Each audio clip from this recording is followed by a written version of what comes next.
Hola, ¿qué tal? Muy buenas noches. Bienvenidos a la sede virtual del Museo Nacional de Historia Castillo de Chapultepec.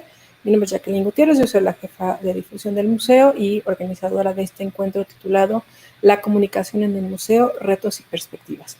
Como cada semana les agradecemos su compañía y su interés en este ciclo que tiene básicamente como fin pues el buscar a profesionales de museos, aquellos que hacemos la labor de la comunicación, la difusión, la mediación, la curaduría en los museos y hablar con ellos, intercambiar ideas, intercambiar opiniones, intercambiar experiencias, particularmente de lo ocurrido antes, después y durante la pandemia por el COVID-19, que sabemos que a todos los profesionales de museos, así como toda la gente, pues nos cimbró, nos cambió la manera de hacer las cosas, cambió la dinámica laboral, la dinámica personal, y que fue un momento de gran reto para los museos de encontrar nuevas formas de comunicarse con su público. El día de hoy tendremos una charla sumamente interesante, así como han estado todas las demás. Hasta el momento hemos hablado un poco de cómo ha sido la comunicación a través de la exposición, que es el medio, digamos, más natural o del museo de comunicación hacia su público. Hemos hablado sobre la comunicación en la página web, a través de, bueno, la charla de Javier del Museo Nacional del Prado. Hemos hablado de la comunicación como una manera en cómo se hace la mediación en el museo. Hemos hablado de la comunicación en las redes sociales y el día de hoy hablaremos de la comunicación a través, utilizando un poco el marketing, pero también a través de las redes sociales y de aquellos proyectos que se han integrado o que se realizaron durante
Creo que ya regresamos. Una disculpa, parece que tuvimos algún problema con la transmisión. Creo que ya estamos de nuevo al aire. Y bueno, pues estábamos hablando de la conferencia que tendremos el día de hoy, en la que vamos a justamente hablar de un proyecto que inició a partir de la pandemia en el Rijksmuseum de los Países Bajos. Para esta ocasión nos acompañará Nanet Beumer, quien pues en su semblanza nos escribió lo siguiente: acercar a las personas compartiendo conocimientos e inspiración es lo que me impulsa hacia adelante. En mi rol como jefa de marketing y digital en el Rijksmuseum, puedo lograr esto a través de las disciplinas del arte y de la historia. Las historias del museo se pueden comunicar utilizando varios canales de una manera que inspire y conmueva a las personas en todas partes.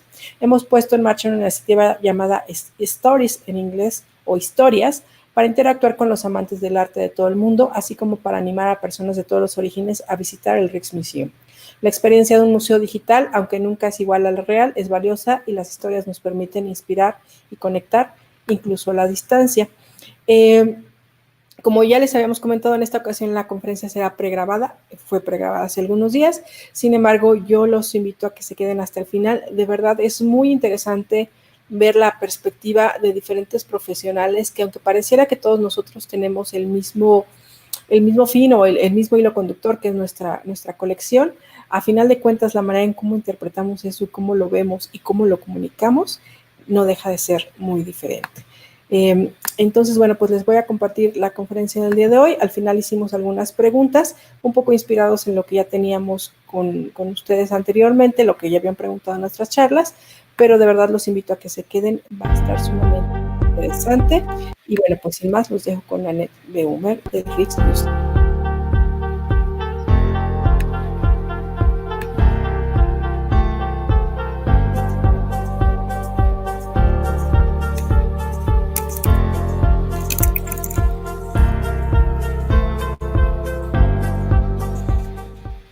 Well, so Nanet, thank you so much for coming and for doing this for us. We are very happy that you agreed to be part of this cycle of the communication on the museum. And please start, and we'll see you at the end for some questions. Yes, thank you so much, Jacqueline. I'm so glad to be here with all of you, from all the way from Amsterdam, from the Netherlands. And talking to you a bit more about our storytelling and sharing a lot of learnings with you today, what we have learned during COVID, for example. So the Rijksmuseum is a very old museum. We opened our doors in 1885. As you can see, this is a very old picture, and we tell the story about 800 years of Dutch art and history from Middle Ages until now. And the Rijksmuseum is funded for a large part by government, but for almost 30% we totally depend on ticketing, on sponsorships and partners. So the Rijksmuseum is home of Dutch masters, we say. So we have a lot of Rembrandts and Vermeer. And you could ask me, are old masters still famous? Yes, people still like old masters, because almost 2 years ago we asked the public to send in their own work inspired by Rembrandt. And you see here a picture of an exhibition that we made of it. And it was very successful in the Netherlands and in Europe. So in 2019, we had almost 3 million visitors. It was the best year ever. But nowadays, the numbers are a bit lower, unfortunately. But there are a lot of tourists in Europe again, so hopefully they will come to the Rijksmuseum as well. Online, we have a much bigger reach, so almost more than 6 million visitors unique online in our online channels. So the Rijksmuseum, this is our mission. We connect people, art, and history, and we have over 1 million objects, history objects, but also a lot of paintings. And we have more than 700,000 objects online, and they're free for everyone to use. We have an open API policy. So this is a Rijksstudio picture. We launched 10 years ago, almost 10 years ago, something that is called Rijksstudio. Maybe you've heard of it. So 700,000 pieces of our collection are free for everyone to download in very high resolution, to edit, to share, but also to make everything that you want with it. These are some examples. So on the left, you see eye lenses of our collection, but you could also make condoms of our collection. So it's very creative, and we want people to do that so they're engaging with our collection and to be creative with it. So we really want to encourage all of this. And you could ask me, why is this important to you? So we have a vision that people on the long term will come to the Rijksmuseum. So we have something that is called long-term conversion. So when you make, for example, curtains of Rembrandt's Night Watch, then we hope that one day you open the curtains and then you say, I want to see them with my own eyes. So everything that we do, all the stories that we make, that the collection is online, is that we hope that one day you will come to Amsterdam and see everything with your own eyes. So this is not 10 years ago, but this was last year. We also want people to encourage people to take our collection to a new world, a new digital world. This is a shot of a collaboration that we did with our Amsterdam partner called Guerrilla Games, which is owned by PlayStation. We're in the latest game, PlayStation game Horizon Forbidden West. This is a female action figure. She's fighting machines in the new world, but she can take treasures from the old world. And you see here Rembrandt's Night Watch and a few other paintings that are in the Rijksmuseum that she took in her vault to keep safe. So these are some examples of being creative with our collection. And this is these are some guidelines that my team, my content team, uses when we make content for different channels. This is the pitch, play, plunge. So everything that we do in our social channels, you could say, is our pitch. The attention span is really short nowadays, so you have to make content that is engaging right away, attracts people attention. And then the play, you could say, are more the content videos that we make on our platform, on our stories platform. And the plunge is really diving into the collection that we have online. So it's very difficult nowadays to get people into the plunge, but that is what we try to do every day, to give more context for our collection. So during COVID, we launched a stories platform, and in our stories platform, it's located on our website. So we have our whole collection there. We have our stories platform there. And as you can see on the right, you could also buy your tickets for the Rijksmuseum there. So the website is for us a sort of central place where everything comes together. And in the stories platform, you can dive into videos, but also all different kind of content formats. So when the Rijksmuseum closed its doors during COVID, it was a long time ago that we did that. It was during World War II. We did that with every European museum closing its doors. And then we realized that the online channels, the channels of my team, my digital team, were the only channels left to keep communicating with the outside world. And it was very important to us to shift our content approach. So what we immediately did when the doors were closed was focus on the channels, our online channels with the biggest reach, but also to make content to try to bring the Rijksmuseum through content to everyone's homes. So that was very important to do. And also we used a lot of our colleagues, our curators, to tell personal stories. So that is the 3 things that we did right away. Tell personal stories, really bring the Rijksmuseum to everyone's home, and to focus on channels with the biggest reach. First video, please.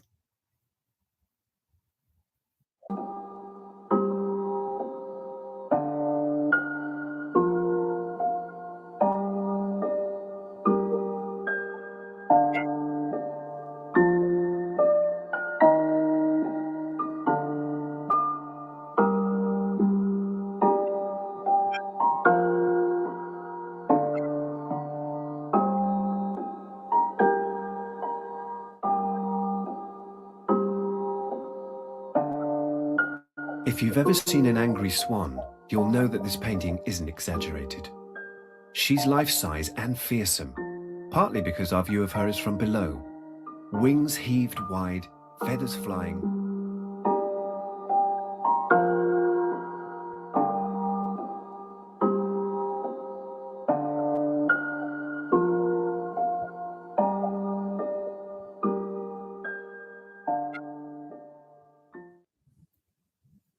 So this is something that we made in 7 days' time. The doors were closed and we really wanted to show people around in the museum. So this was a virtual 360 video tour in the museum, in our most important part of the museum, our gallery of honor, with a lot of Rembrandts and our 4 Vermeer pieces, just as you can see in the back. And what we did there was pretty difficult to make, because when the museum was closed, it was also closed for my team, so for every colleague in the Rijksmuseum. And our facility department decided to paint some walls in the gallery when it was closed. So it was difficult to make those 360 videos, but I think we did a pretty good job. But when we could open again for only a few people, then we saw that a big group of people were at risk and still couldn't visit the Rijksmuseum, as you can see here. So there were, for example, were people in hospitals or in elderly homes, like you see in this picture. So what we did there is to make content not online, but to take the content to them. And the project is called Night Watch on Tour. So we took Rembrandt's Night Watch, a very big size of it, you see in the picture here, to the people in nursing homes, to hospitals. And then our guides were there to explain a lot about the paintings. And the Night Watch on Tour is very successful. It tours around the Netherlands, and it still brings a lot of joy to this group of people. Hello. Hi. Hi. Hi, everyone. Hi. Welcome to my home. Like most of you, I'm working from home. I would like to tell you something about William Rex. Let me explain.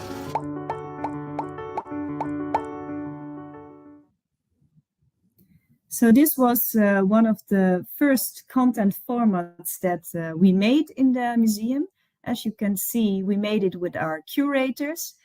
Well, at first, they were a bit shy to work together with us to create these formats, because they were not used to being in front of cameras and in social media. So it took a lot of courage for them to collaborate with us on this format. And that this was a successful format that was very surprising for us. Because when we started, we really want to tell stories about the Rembrandts, about Vermeer's Milkmaid, about the highlights of our collection. But instead, they came up with stories like Chinese teacups, Japanese window screens. So really difficult objects to talk about, but I think in the format it really showed that they missed the collection, and they could really tell more about the love for the art in the museum. So I think that message really came across, and the format was launched when every museum in Europe was closed. So the timing was very important as well. And here is another picture of Nightwatch on tour inside a hospital.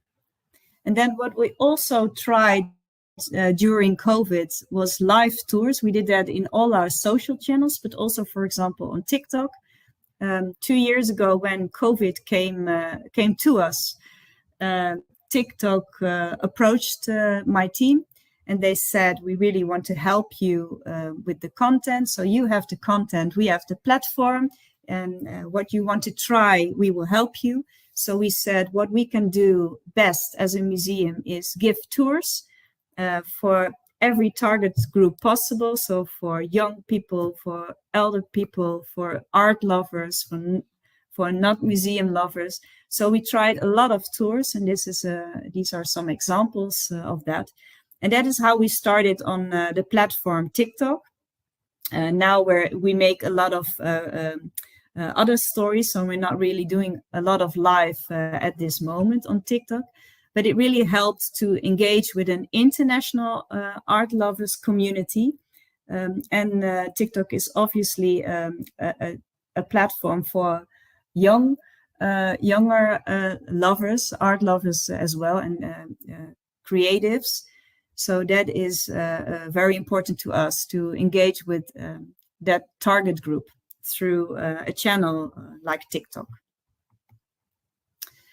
And of course, when we make content, we look to the world outside, what people like, what they don't like. We have a very outside-in approach. This is just one example of a lady who was dived into one of our videos, and it was very nice for her to engage in that way with our art. And as you can read here, she said, "Thank you so much for the content that you make, because I hope someday when I'm out of hospital, when COVID is over and the travel restrictions are gone, I want to go to the Rijksmuseum and see it with my own eyes." So like I told you before, everything that we do content-wise is really focused on the long-term conversion, that we hope that someday people are coming to our museum and enjoy the art. But then when we were open again for the public, so for everyone, it was also important for us to keep engaging with our international audience because of travel restrictions. So the museum was open and a lot of Dutch audience were coming again. But because we are a national museum, but we're also a museum with highlights like Rembrandt and Vermeer, so it's also for international public. We decided to make a content format especially for our international audience. And what we try to do there is to walk around in the museum, so you get really that Rijksmuseum feeling when you walk through the gallery, but also to tell from a curator personal perspective about the object. So that is what we tried in another series called Rijksmuseum Unlocked. And then that particular moment when she looks up. The tenderness and the happiness. Protect the temple from evil. The flowers are everywhere in Dutch art. Here we are at the top of the Rijksmuseum.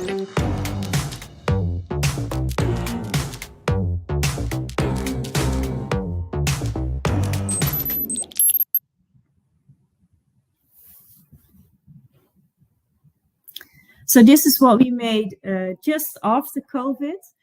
And I think the best part of it is that it shows a bit of Rijksmuseum.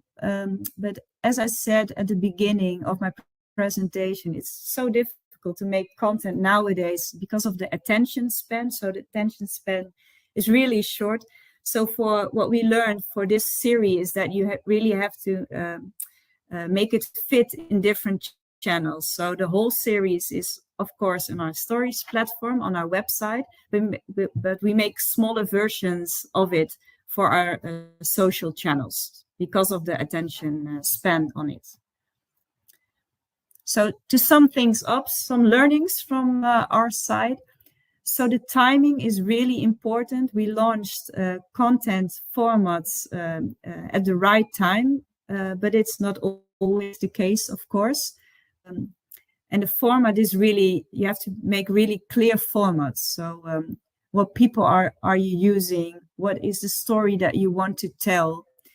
And so you have to really structure the programming. So what we did is, for example, the Rijksmuseum from home videos that we made with our curators, we published them every Friday at a certain time. So people knew what to expect. The second one, we try to adapt to the target group needs. So for example, when we could open again, there was still a group of people that wasn't coming to the museum. So it was international public, it was the elderly, it was people in nursing homes, people in hospitals. So we try to make content for them as well. So like you see here, the reopening and the lockdown again. And 3, authenticity and personal stories were, I think, the most important part in our content. So the curators talking from their homes, talking about how much they missed the collection, their love for the art, for the museum really came across.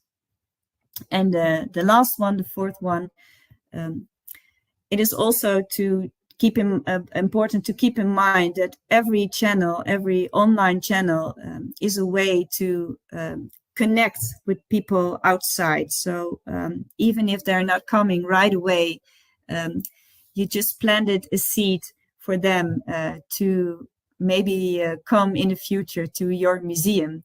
So the content is a goal in itself. So marketing, yes, but you have to start with the content. That's the most important part. So this is the end of my presentation. I hope these learnings, you can take these learnings to your own museum. And of course, I hope that one day you come to the Rijksmuseum for yourself and see Rembrandt and Vermeer paintings with your own eyes.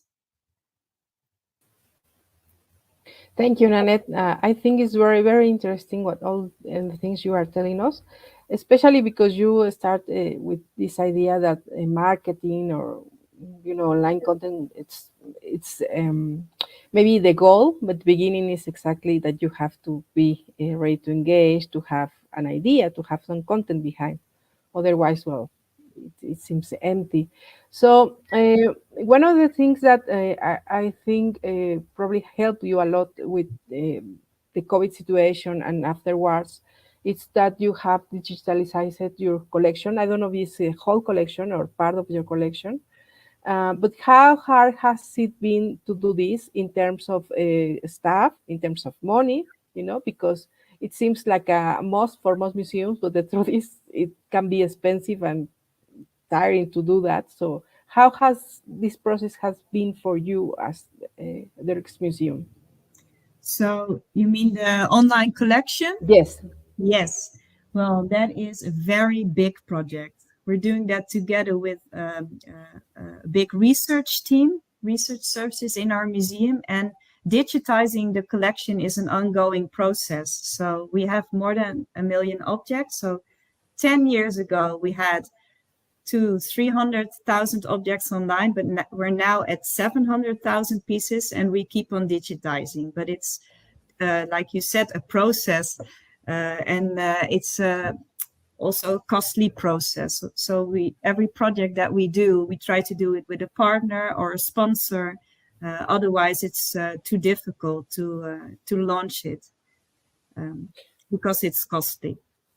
I saw some of your videos have a sponsor, and I think you have even do sometimes marketing campaigns using your artwork, but modify it, or using your artwork as part of some sort of campaign. How has been this process? Are there any conflicts? Or how does it work? I am asking this because in Mexico, and I think some parts of Latin America too, the things that belong to the public museums, like mine, for example, are part of the patrimony of the country. So you are not supposed to make a profit out of it, or sometimes to sell them. In a way, they have to be regulated. So that puts some issues in the fact that we can or are allowed to work with brands and stuff like that. That's the same in the Rijksmuseum. So the collection is not ours, and we say it's our belief that the collection belongs to the world. And that's why 10 years ago we gave our whole collection to the world. And you could say why, because you can't make money out of it now. But we don't want that, because we want everyone to get to know our collection. So when you see, next time when you see Vermeer, you say, hey, that's the Rijksmuseum. And we hope that one day you will come. So that is the marketing at the end. So when you give your collection to the world, then everyone can enjoy it. And I think that is the most important part, most important goal for every museum around the world, that people can enjoy your art, whether it is inside the museum or outside the museum. Are there any conflicts when you work with the sponsors? Like they, I don't know, want to have an opinion on the content you are going to make, or they are like, we are giving you the money and you do whatever you want? Yeah, well, we have a lot of sponsors that we work with, so sometimes that is difficult, to be honest. And especially when you make content for your channels, then it has to be Rijksmuseum brand. And they don't want that, obviously. They want their own brand. But then we try to make content formats with them. And they can use the content. So content is worth a lot of money. So they can have the content and they can take it to their own channels. So in our channels, it has to be only Rijksmuseum. They can help us and we tag them, but it can only be Rijksmuseum brand. So we mention them. So that is usually how we work together with them. For example, the Night Watch on Tour was a project that we did with Philips, a very big sponsor of the Rijksmuseum. And then we mention them in the videos that we make. So it's made possible by this and that sponsor. Okay. But it is, like you said, sometimes it is difficult to do that. To even get the sponsors, I imagine. Yeah. True. Yeah. It is hard. So can you tell us a little bit about the organigram of your institution? How many people work with you? How does it work? Okay. There are, I think now 700 people for the Rijksmuseum, 700 in total. And I work for the communication and marketing department. And my team has 15 people in total. And my team is digital and marketing. And we try to make campaigns for inside the Netherlands, but also worldwide. And we focus on every channel, online channel of the museum. So that is the way we work. Okay. So finally, you as a professional and a worker of a museum, how difficult, how easy, what challenge presented for yourself this whole situation with the pandemic? How was your life before that in the work terms? How these complicated matters, and what kind of challenges you have, in order to jump this difficult period and move forward? Well, I think it was very positive for us. It's a bit strange to say it like that, but when I came to the Rijksmuseum 3 years ago, my only job was to create a digital team. We can laugh about it now, of course, because obviously we didn't know about COVID then. But you could also say that was the best timing ever to create a digital team. But when COVID came, we were the only team left to do stuff, to keep engaging with our international audience. And it was for me personally very exciting, because everything that you think of on paper, does it really work when you're the only team left? So that was exciting, and but it did. So we have a good team for that. And what positive was as well is that the curators were not used to being in front of cameras. They didn't really want to work with us. It was they didn't like social, they didn't like content. But when COVID came, they had to.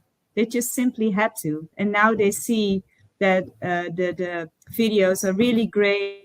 Of them, and they really want to work with us now. So that is the most positive side effect of COVID for me and for my team. There, of course, are still challenges for us, because there is a lot of content online, and to be visible as a museum around all the other great museums in the world, all the other great objects, is difficult. So we don't like a competition with other museums, but there is competition. So how to stay on top of the algorithm in the social channels, for example, how can you still be creative and surprising with content and your older objects? Is definitely a challenge. And money is also a challenge, of course, for every museum around the world, I guess. Yeah, for everyone. So how does this work with your the people of the curators? Do they give you a script and you say, this is what you are going to do, or you are allowed to give them notes, or to say, you know what, I think it's better this way, or not to use so much technical words, which a lot of curators tend to do? Yeah, so we have two products in the museum. So one is the permanent collection, and one is the exhibition. So we make content for both products, and for every format that we come up with, we make scripts. And the script that we make together with the educator and curator. So that is a small project team. And then we just say when we want to launch it, and we try to make a lot of content within the team. Money-wise, that's better, but also we have to see if the curator agrees with the story, and that's then more easy to do that in the team than outside with an expensive content agency. So that is what we usually do. Okay, well, I think it works better because you know the collection better than any sponsor or any company. At the and end it's of the also day. good for the people that work in your team. So they're good people. So why do you need all the other agency? They're not better than the people in your team. So they're really motivated, more motivated, I think, than a content agency. But how has it been after COVID? Well, we have a very big exhibition coming up in February next year about Vermeer. So there are not a lot of paintings painted by Vermeer, but 27, 28 of them, we're still not really sure, are coming to Amsterdam. So they're coming from all over the world, from New York, Washington, London, Berlin, coming to Amsterdam. So we're making an online experience for it. So if you can't be at the exhibition from Mexico to Amsterdam, don't worry, you can see it online. So we're making that whole exhibition online, so we're really focused on that. And also, when you see the exhibition, we hope in the end you come and visit. So we're doing a lot of marketing campaigning for that as well. Okay. That is what we're planning to do. Well, Nanet, thanks a lot for doing this. I think it's very, very interesting, and also your vision and the way you are thinking about your collection being for everybody. So that I think is the main line that you take in order of what to do, how to do it. So thanks a lot. It was my pleasure, and hope to see you online. I hope to see you soon online. Bueno, pues esa fue la charla que tuvimos con Nanet Beumer del Rijksmuseum. Como verán, pues creo que es una charla muy interesante por lo que ella cuenta. Tienen una idea muy clara de hacia dónde quieren ir con el contenido del marketing, cómo hacerlo, para qué hacerlo. Y pues la línea principal que ellos manejan, digamos, a la hora de comunicar es que la colección es para todo el mundo y el fin es que la gente pueda visitarlos o esté interesado en visitarlos o quiera visitarlos en algún punto a partir de lo que se hace en redes digitales. Pues les agradecemos su compañía. Les recordamos que la siguiente semana tendremos una charla con el personal del Museo del Transporte de Londres, en el que nos van a platicar de una iniciativa llamada Hidden London, que es pues una iniciativa que no inició durante la pandemia, pero que se modificó durante la misma y que les ha traído gran éxito.